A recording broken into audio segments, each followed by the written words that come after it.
Hey everyone, this is DJ, And this is Ish. and this is Season 5 of Pero Let Me Tell You.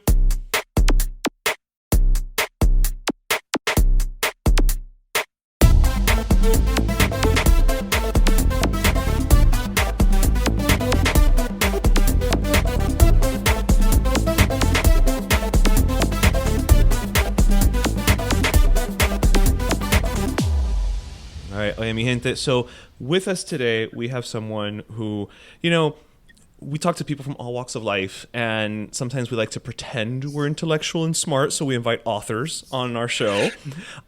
This guest is an author. He's not just a poet. He is an inaugural poet. He read a poem at President Barack Obama's second inauguration, and also a quick look at his Wikipedia also showed that he's a civil engineer, which I had no idea he was as well.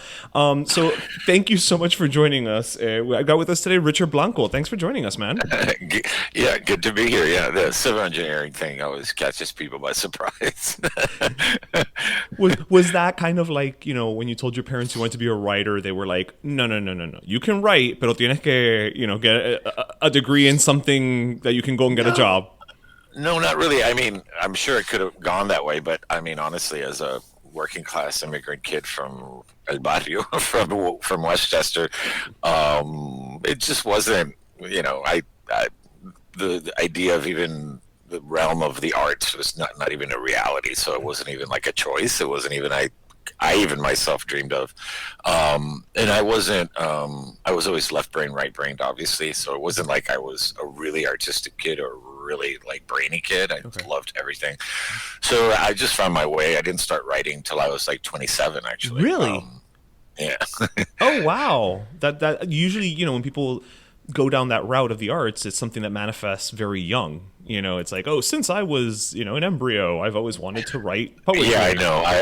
I don't necessarily think I believe those people, but you never know. I mean, I think we all have our journey, and that's what I try to tell my students is no matter, where you end up, everybody has their unique journey. So I actually started writing poetry because of engineering, because my job had like 50% of my job was writing. And of course, by the time you finish engineering school, I don't think I'd written a complete sentence in 3 years. I knew how to, I knew how to solve quadratic equations and how to do calculus in 3 dimensions, but I couldn't write a sentence. But how much my job depended on it, and so I started, writing letters, proposals, studies, all sorts of written communication skills, and one of them, most importantly, proposals. Proposal is nothing but a narrative in some ways of the project and your vision for it, and you get $40 million job. Guess who gets the promotion? So, so by the end of my career, and I was a civil practicing licensed civil engineer. By the end of my career, about 9% of my job was really engineering. The rest was management, people skills, writing, the red tape of it all. Yeah. So anyway, I started writing and I got really into it, and then my right brain kicked in and said, "Hey, why don't we do something creative?" But I was never going to abandon engineering because for poetry, even though there's so much money in poetry, I was really tempted to. But is there really? Also, I know nothing about poetry. I'm like, you could tell me it makes $1, you could tell me it makes $1 million. I have no clue. Well, when the White House calls you, you're in a whole different league. Okay, fair enough. Fair enough. It's always a night job, not a day job for the most part. But yeah, I just started. I just started to explore my intellectual and creative curiosities. I didn't have a master plan. So as we know, life. You literally fell into this. It was just like something you started doing for you. At first. Pretty much. Just to add to my resume, so to speak, of life, and then one thing led to another, and another, and another, and another, and another, and another, and another. But it was really interesting. I always wonder. I always had a creative side, but neither side is really dominant. On both the left brain and right brain. And it wasn't until recently that I realized really why I became a poet. And I think it had to do that I don't remember ever not knowing two languages. And I think since I was a little kid, like translating for my parents when I was like 5, and understanding that language was not just something you took for granted or just a way to communicate, but that it was a way of living. It was a way of breathing in the world. It was power. Once you left Miami, my parents were my linguistic mercy. My brother was my linguistic mercy. They were like, didn't speak English. We could do whatever the hell we wanted. So I think that imprinted in me at a young age. And when it came to time to do something creative, I think I naturally was always really fascinated with language, even though I didn't know it. That's interesting that you've mentioned you're both left brain and right brain, and we just talked about like the two languages. I can relate to that part because I don't ever recall a moment of not that I didn't know both languages, of not speaking both languages, of not just feeling like I can go between the two. And that's something that exists in a lot of your work, right? Is that exploration of that duality, and maybe even more than that. Again, you're the poet, so I don't even know if triality is a word. But like, it's about all the different facets that make us who we are. Did you feel like that was something you kind of consciously set out to explore in your writing, or is it something again that just sort of te nació? No, I mean, that was more purposeful, but also for a few reasons. One, on a very craft level, on a craft basis, right? Mm-hmm. If you're making a movie about a Cuban family, you would naturally, the director would say, well, I want some Spanish in the room. I want people talking Spanish, right? So in a way, it's a soundbite. It's a device. It's just hearing Spanish. So you don't necessarily need to know what the Spanish says, but you understand it in context, maybe. But it's also, imagine, because, that was the life was being led in Spanish.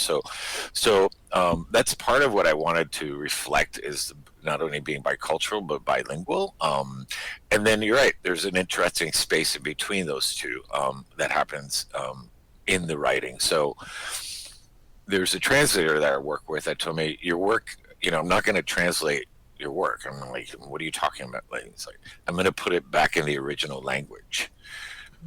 Because a lot of the poems that have to deal with family and whatnot, or narrative poems that have to deal with family, they're things that happened in Spanish. So the poem that I wrote in English is already a translation in part of how I see it in English. Right? Okay. And so he said, I'm just going to put the poems back in the original language they happened. And it was really fascinating to watch that. So like, I would use sort of friendly words like caramba or something like that, and like he'd tell me, did your mom really say caramba, or what did she really say? No, absolutely not. Something much worse than that, right? Bare minimum carajo. Right, at bare minimum, right? So there's always this fluidness of how you move between languages in the same way that we do when we speak it, but also how we move between cultures, right? And how we some days feel this way, some days feel part that way, and all that is reflected in the work. It's funny you mentioned that, because my background is actually in multicultural marketing, and there's a phrase that I've picked up over the years, and I've always adhered to, which I think is similar to what your translator was saying, which is, when you take something that's in English, you should not just translate it into Spanish, but you should transcreate it. It's take the essence of it, and sometimes it is just a simple translation, but take the essence of it and make sure that the meaning is coming through, and you're not just going through the motions, because people can tell. Yeah, there's a whole art to translating. I wouldn't consider myself a translator by any means, but I do there's some poems that I find interesting, that are almost like exercises for me, though I publish them. And usually it's when I spend several days, an extended period of time in a Spanish-speaking country, and especially Cuba, where I start thinking in Spanish. Mm-hmm. It takes me like 3 days, but then anyway, I'll start writing something in Spanish and write 1 or 2 or 3 lines or so stanza, then translate it into English, and rework the English to make better sense, reverse translate it into Spanish again, translate it a second time into English, and I keep on doing that back and forth. Que trabajo, man. So I find it's kind of like finding how to say one thing the best way in both languages. And of course, I can only do that with my work. As a translator would probably not dare to do that much. But I don't consider it a poem in translation, but rather it's created at the same time. And I publish it in, as one poem, like in parts in Spanish, parts in English, parts in Spanish, so it's a reflection of code switching too.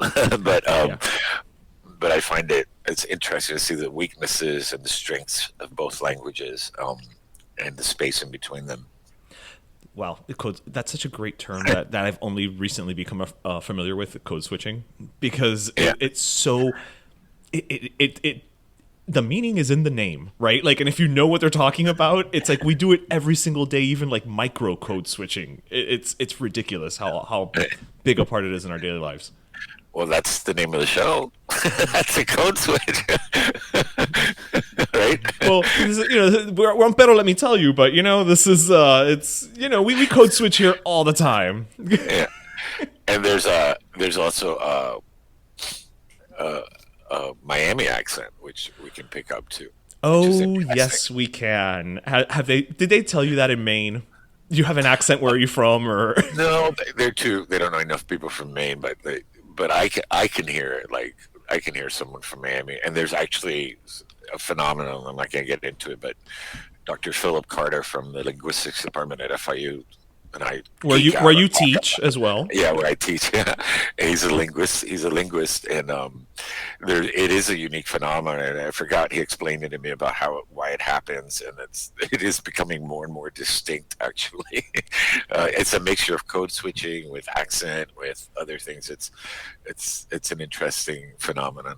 Yeah, I always say Spanglish in and of itself is an actual language, and to understand it, to speak it, to even write it properly takes a lot of almost firsthand knowledge, because otherwise you just sound like you're forcing it. You wind up saying things like, man, this fiesta's caliente. It's like, no, that's not Spanglish. That's just, that's Google Translate maybe, but that's not Spanglish at all. Yeah. So let's go back a little bit, because you have a very interesting story insofar as, like, you if I remember correctly, and please correct me if I'm wrong, you weren't even really born in Cuba, right? You were created in Cuba, and then your family went to Spain. You were born there, and then you came to the U.S. I believe it was New York for a hot minute, and then I think there was somewhere else, and then Miami. Is that correct? Yeah. As I like to say, I was made in Cuba, assembled in Spain, and imported to the United States. So my mom was 7 months pregnant with me. Then I was born in Madrid, and 45 days after I was born, we emigrated again to the United States. So my newborn photo is actually my green card photo. That's the only photo they had of me. And we were in New York till I was like 4, and then we moved to Miami in 1972. So it was, I think there's a lot to that, because, I think what I would end up writing about as an adult was the seeds of that were already being planted. I think the sense of place and belonging and home and identity were already a mess. By 45 days old, I belonged to 3 countries and none. I wasn't a citizen of any country until I was 17. Really? Yeah, because my parents had assumed I was un español, but Spain was like, you have to fill out paperwork. You're not. I had no paperwork. So you were a citizen of nowhere of the Atlantic Ocean, basically, and then my parents made me a U.S. citizen when I was 17. But yeah, I literally had no citizenship since we didn't travel internationally. It never came up. But it was interesting. So all that sort of started already forming what I call the obsession. I think every writer has a unique obsession that informs their work. And as we like to say, like, every writer's writing one poem or one story all their life, which is that one thing that keeps on coming back to them, that one thing that they can't completely answer, and that one thing that keeps on asking new questions of itself. and certainly that has been my journey. It's always about, even in my engineering, I ended up specializing in city planning and town development, which was all about sitting with a community for like 3 years and basically teasing out of them, how do we translate your sense of place and home? How do we remake this place in a way that honors our past? What do we get rid of? What is meaningful? And sort of the same things that I negotiate in my poetry is like, what is, memory, all these kinds of things. So yeah, even that sort of crossed over. That's awesome. Yeah, it's interesting because then you fast forward a couple years and you write Prince of los Cocuyos, and I have to tell you, I have to ask a question. Number one, a cocuyo is the little bugs that they light up like the fire. Okay, I had never seen it spelled out, so that's why I'm asking, unless I'm totally misremembering my childhood. Why did you make the decision? Because it is a memoir, but you kind of changed the names, to protect the innocent, as Law and Order would say, right? What was the decision there in saying, I'm going to write a memoir, but I'm not going to use the names, but you weren't shying away from saying that it was, right? Right. So, cocuyos are, there used to be a lot in Miami after so developed now that they've gone away. I used to, every spring, we would always get the empty compota bottles. We would poke the holes in it, and we'd go hunting for them. Yeah, they're like, basically like fireflies, but they're actually not fireflies, they're beetles, and so their eyes light up. So there are no luciérnagas, which is what los españoles would say, because luciérnagas, fireflies, don't live in the tropics, so it's our version of fireflies. Why did I change the name? So part of it, a couple of decisions that I made artistically there were, this is a childhood memoir, right? So not technically, but sort of from the age of 7 to 17, right? Mm-hmm. So that alone right there is telling me memories are imperfect, right? And you're not going to remember all the details that are necessary to sort of map out a story. So part of it was just, I didn't want to pinpoint things, rather this is kind of what I remember it like, but I also don't want it, I did name out some places and some things, but also, memory is like this blur. My childhood is kind of this more like impressions than facts and figures, places and names. So that was part of it. And part of it was practical. I think, I just didn't want to call my cousin so-and-so out there because also, it's also a melange of like who knows if that really happened or if I remember them that way. Maybe they were different than that. So, or maybe it wasn't that cousin that said such a thing, but it was another one. So that was part of like, sort of just how all these sound bites in my head were mashing up together. So that was part of it. And then also I didn't even put like dialogue in the way that you would normally with tags, each line of dialogue in a separate line. Because to me it's more like a flow of consciousness of memories, and so even the dialogue is sort of like, well, this is what I think I heard in the room, right? Something like this. You're 7 years old, and but to tell a story, you kind of want to be in that space, and not as an adult, but you want to be in that space as a child, telling that story as it happens. So I wrote another memoir, which is about serving as inaugural poet. So it's called For All of Us One Today, An Inaugural Poet's Journey. Very different book. I mean, there I had to get everything right, and I would name everything. And fact-checked upon fact-checked, I'm sure. Yeah, and just a whole different tone. It's really small chapters instead of these huge chapters that are the first memoir. So yeah, and if I wrote this other memoir I'm working on right now is driving me crazy, but it also needs a whole different kind of structure because it's about something very factual that I'd never experienced, but I want to write about it as a memoir. So go figure. And I don't want to make it a novel because I think this deserves to be a memoir. So it's almost a memoir about the process of finding a memoir, or creating a memoir about something that's obsessed you for 35 years, and you can't explain why. And so you can't write from memory. You have to write from memory, from the writing of it as you write. It's really strange. Wow, that is the most meta explanation of a book I've Yeah, ever that's heard in my meta. life. It could win the Pulitzer Prize or go straight to the trash can. We're not sure. Coño, pero those are the only two options? Like, Pretty much. damn. Well, all right. Then The book did well. It's just not, not that exciting. At least when it goes in the trash, you get angry and you fight back and you want to and you work even harder. Okay. So it's motivating, I guess. We'll look for the positive there Failure somewhere. could be motivating. Yeah. Failure could be motivating. I live my life that way. So, but let's talk about a success, shall we? So, when you were selected to be the inaugural poet, you read your poem "One Today" at Barack Obama's second inauguration. How did that happen? Where did that come from? How did you, what is that process like of even being selected? It's still somewhat of a mystery. So,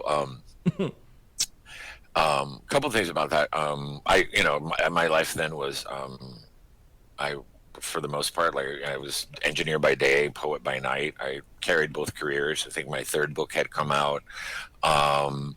And I was at a point in my life where I was just like, you know what, I sort of really reevaluated what I was doing as a poet and recommitted to it, and actually left engineering and just took a leap of faith and said, I could afford it at the moment. Right. And just sort of said, okay, what's next with my writing life? And then this happened. So that happened like 2 months later. So you just get a phone call. I was driving home from Massachusetts.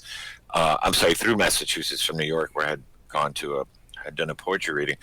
And you just get a phone call. There's no shortlisting. There's no nominations. It's kind of like it's winning the lotto. And it's just like, or like the MacArthur Genius Grants are like that. They're nobody knows how they got them. They just get a phone call one day. It's like a letter from Hogwarts. One day it just shows up. It just shows up. Not every president has an inaugural poet. It's not like we're waiting around like the Olympics every 4 years to see who's going to be named. You were only the fifth. Right. You were only the fifth, my friend, and you I'm were the fifth. Yeah, you were the first immigrant, the first Latino, the first openly gay. I mean, you checked a lot of boxes, my friend. Yeah, and at the time, the youngest, now Amanda Gorman, who's amazing. She had to show up and ruin that one. Take that one away from you. No, that was good. 10 years was a good run. I was like, finally. No, she's great. I've met her and we've hung out, and but because it's also very isolating and lonely because there's only 6 people who know what that experience is like. Right. Only in the world. Like my partner says, more people have gone to the moon than have served an inaugural. I can't just call my poet friends, hey, remember last time you read a poem to 40 million people? Like, what was that like? And then 6 people and 3 of them are dead. So like at this point, it's only me, Amanda, and Elizabeth Alexander. But I got the call on December 12th. By January 21st, I had to be on the stage in front of 1 million people, and so I had to write the poems. They asked me to write 3 poems. So basically, I had to write 3 poems in 3 weeks, and then leave 2 weeks for media, whatever, getting ready to get over there and buying clothes. We lived in Maine. Well, I mean, and we had no clothes. You're not going to show up to inauguration looking like un zarapastroso. Come on, like. I mean, we had been living in Maine like for 10 years, so like in a small town. And I don't think I had worn a suit in like 5 years, and all we have is a Macy's. Like that's about it. So like all those kinds of persons. It was a lot. It's all in the memoir. It was kind of fun and exciting, and exhilarating, and terrifying, and all the rest, and beautiful, and like. But I've had opportunity to speak with the president, sit with the president several times since then. Not before then. I had never met him before, so that was a mystery. And I kind of wanted to ask him, but I didn't ask him because I prefer my romantic version of him sitting in the Oval Office. Actually, we were in the Oval Office one time. Wow, that's pretty damn cool. Of him reading his poems and my poems and canceling his meetings and like, I just like get this Blanco in here for the inauguration. But I'm sure it wasn't I mean, you never know. The thing is, you never know. Maybe one of the daughters might work as taught in some schools, brought home a poem, but probably he was given a few poets to choose from. But I know he did choose me personally, and in conversations with him, there's obviously a common denominator here, which is, if I thought my Made in Cuba, assembled in Spain, imported in the United States was complicated. Can you imagine President Obama's? I mean, that's a complicated. That is fair. That is fair. Right. So, living in Hawaii, the layer of racial identity, all the rest, and I always see little Ricky Obama asking kind of the same questions about, am I American? Do I belong to this country? Am I part of this narrative? Who am I? How do I negotiate all this, and who we are, and what's here for us or not, right? Mm-hmm. So even though he's not necessarily an immigrant, I think there was a kind of an immigrant experience. Right. And growing up in Hawaii, I've been to Hawaii. You might as well be an immigrant. I mean, Hawaii is its own country at the end of the day. And it reminds me a lot like Miami, where like I would go to these classes and you look out and it's pretty much 90% Asian American, mm-hmm.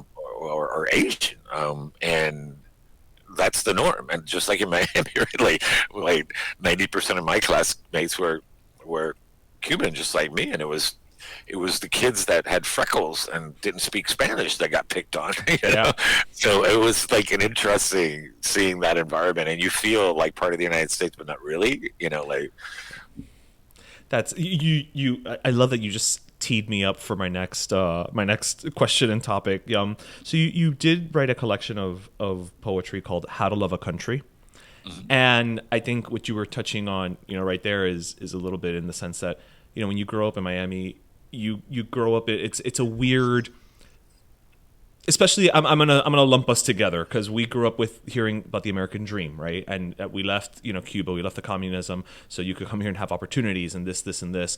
And then as you get older, you start to open your eyes, ideally, and you see certain things that you may not agree with, but you still can't fully, or at least I can't. I'm not going to speak for you. I can't fully turn off this is why my parents came here for the my grandparents, not even my parents, my grandparents, the better life of it all.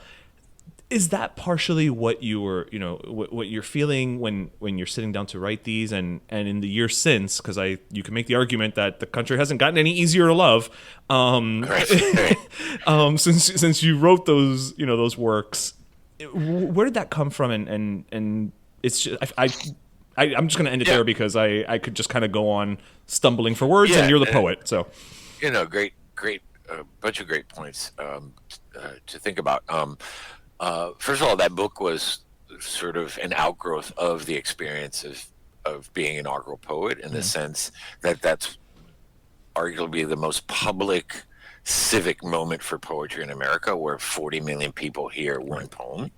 And so it thrust me into this other kind of space where I'm reading for the FDIC and at the USDA and at Silicon Valley, and all sorts of really being in touch with a greater landscape of America and Americans, and seeing how poetry created these conversations around things that people I had never talked to or had never met. So it was part of like sort of being that public poet and thinking about the other piece of it. It's kind of still the same obsession about home, except now I wasn't thinking just like, oh, I'm Cuban, like, am I Cuban or American or, Miami? It was more like, what the hell is a country? Like what is home to all of us? And in a lot of those conversations, a lot of people were like, you made me feel like part of this country for the first time. People who weren't even Latino or Latinx, because there was questions, the same questions that I had about belonging. I saw that they were out there. And so it was part of just asking the same question, but on a larger scale, and exploring some of the history that I'd never really, like, that's another great point. Like I can't completely, as I always like to say, my mother's more of an American than I could ever be, because of that act of faith, that leap of faith of leaving behind her 8 brothers and sisters, her parents, everything, for the sake of a country she barely really even understood, but believed in its ideals and values, right? And the third poem that they asked me to for the White House is all about her. The third one that I wrote, and so I always think also when we grow up, we kind of not only grow up by culturally bilingual, in some cases bisexual,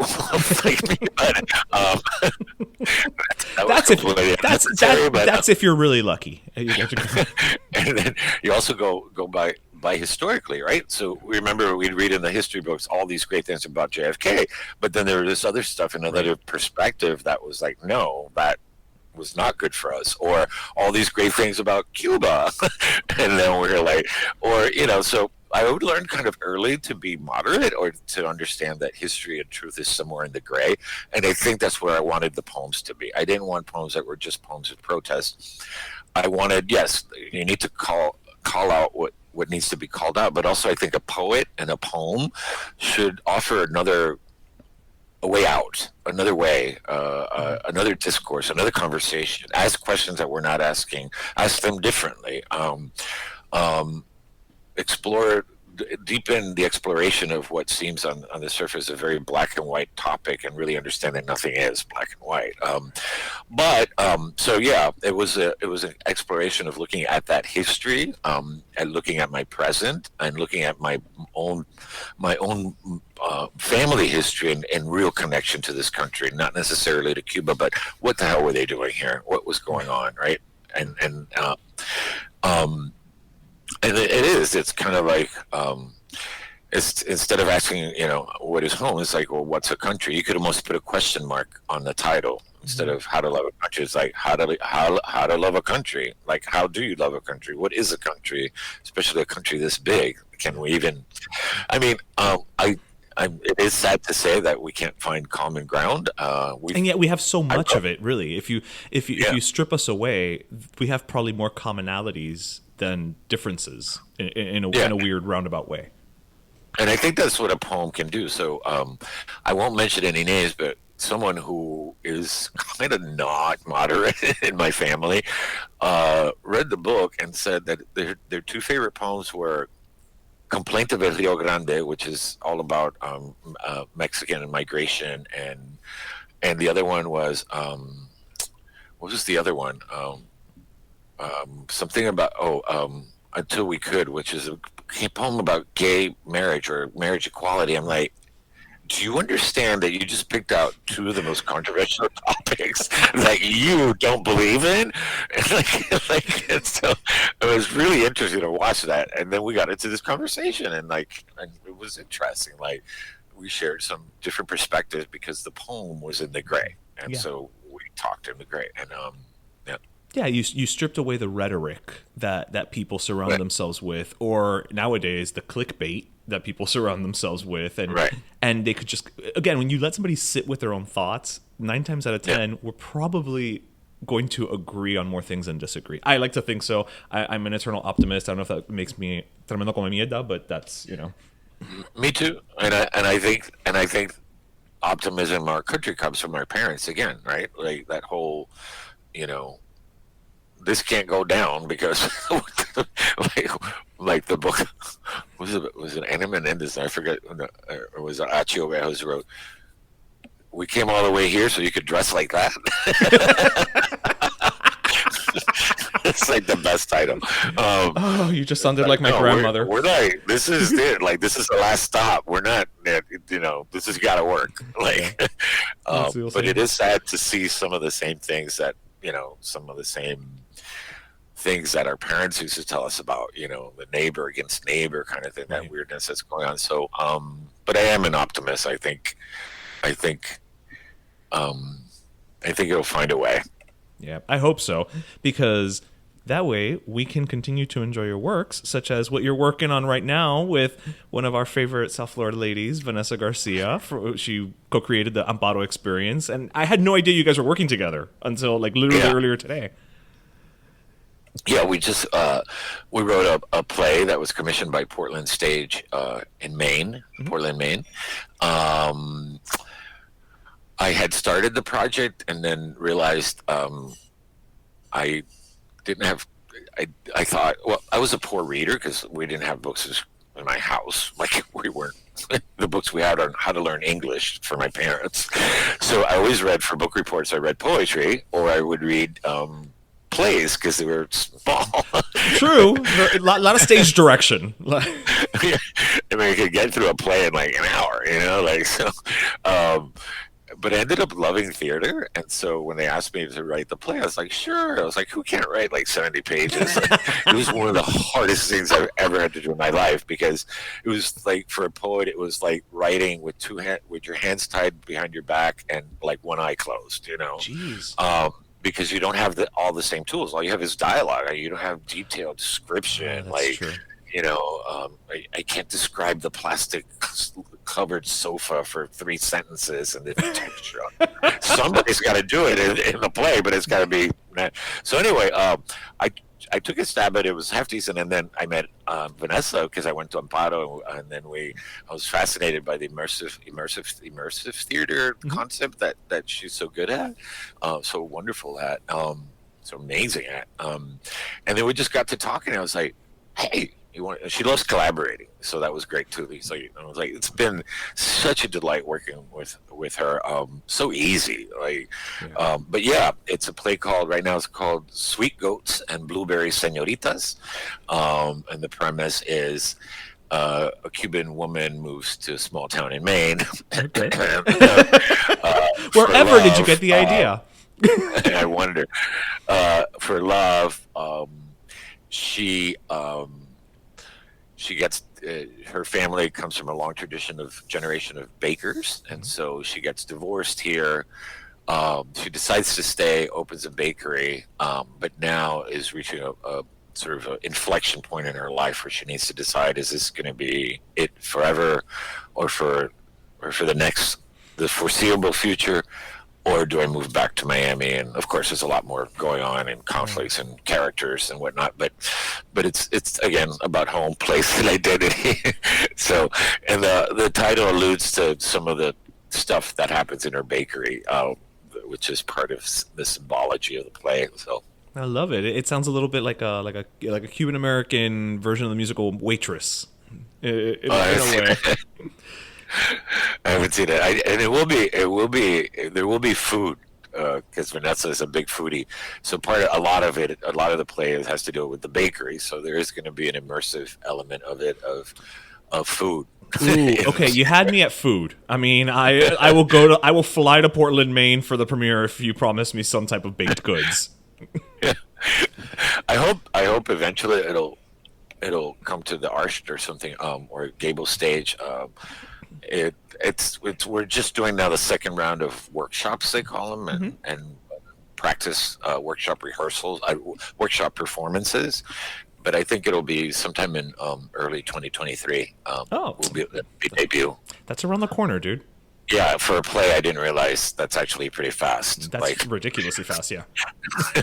yeah, I just started like a year and maybe a quarter, and so. Yeah, and because you're a glutton for punishment, you're also involved in the play that's being written for Waiting for Snow in Havana too. So yeah,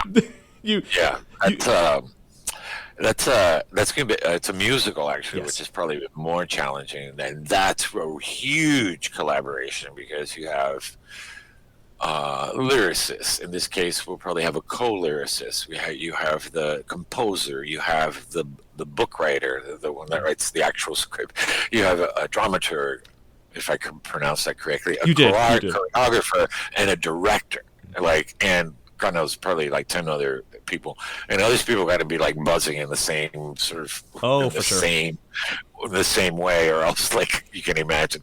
So that's still hasn't started. We're just sort of in the contract phase right now, but that's really exciting because I think it's an important story. It's a challenging musical because it's not because the story is, of course, it's told interestingly in the book, but it's also got a lot of gravitas, so it can't be exactly Hairspray. So there's got to be more than entertainment value, even though that obviously Hairspray made a big.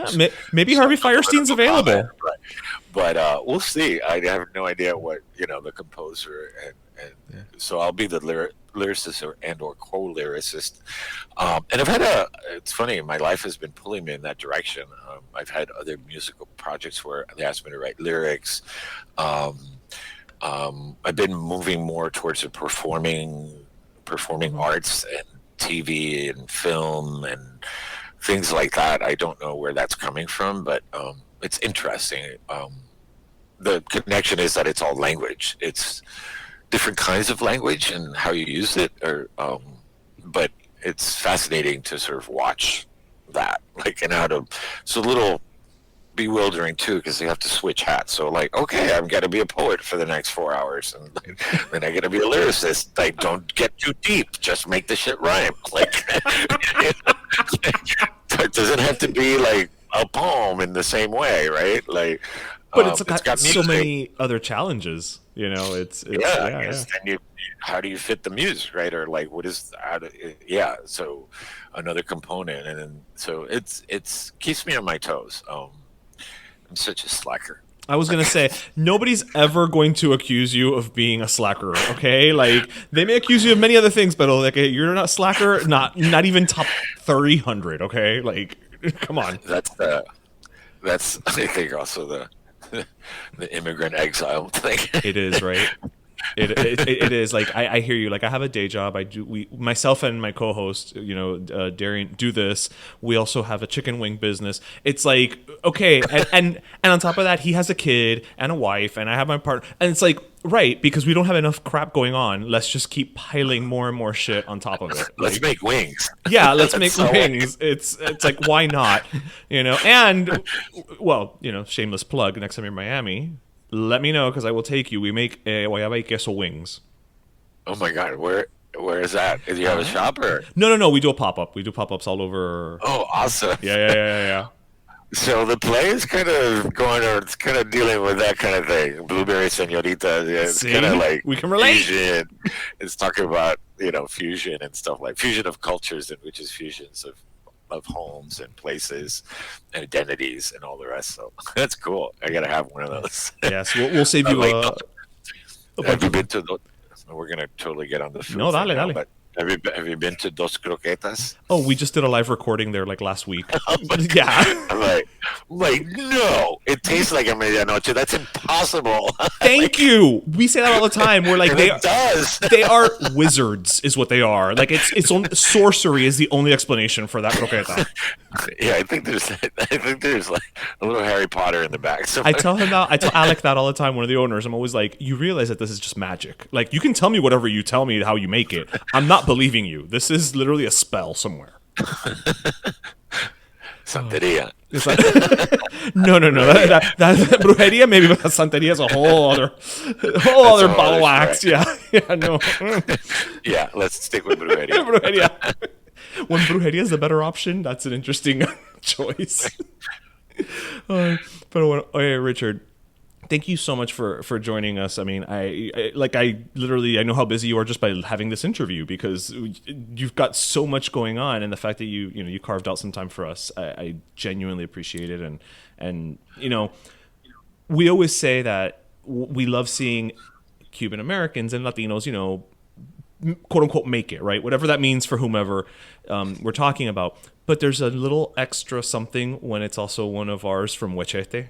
That it's a little like, he remembers when the Kmart was on La 87 Coral Way. Yes, like, we all speak that same language. So, dude, thank you, just so much for making us proud with all of your work. El Winn-Dixie. El Winn-Dixie, carajo fresco y más. Yeah, that figures into the memoir. And Frankie's Pizza. I just got this book that they little sort of homemade book that they did on the history of Frankie's Pizza. I don't know if it's online. Someone gave it to me. It's the author from Miami. But yeah, it's great to be here. It's great to be with family, and it's great to be at home, even though I'm in Maine for the summer. But it's a lot cooler up here. I gotta do it. Eso sí, for damn sure. You're not sweating, like, just by existing up in Maine. Right. All right, buddy. Well, man. We will, and let me know about the wings. Oh, listen. I'm following you now on Instagram. I'll DM you next time we do one that you're down here. Okay. All right, man. Thanks again. Un abrazo. Ay, igualmente. Pero Let Me Tell You is co-hosted by Darian Borges and Ismaeliano, produced by Ismaeliano, and our theme, Pero Let Me Tell You Freestyle, is composed by Michael Angelo Lomlaplex, the official gay guy. And don't forget to subscribe and leave us a review on iTunes.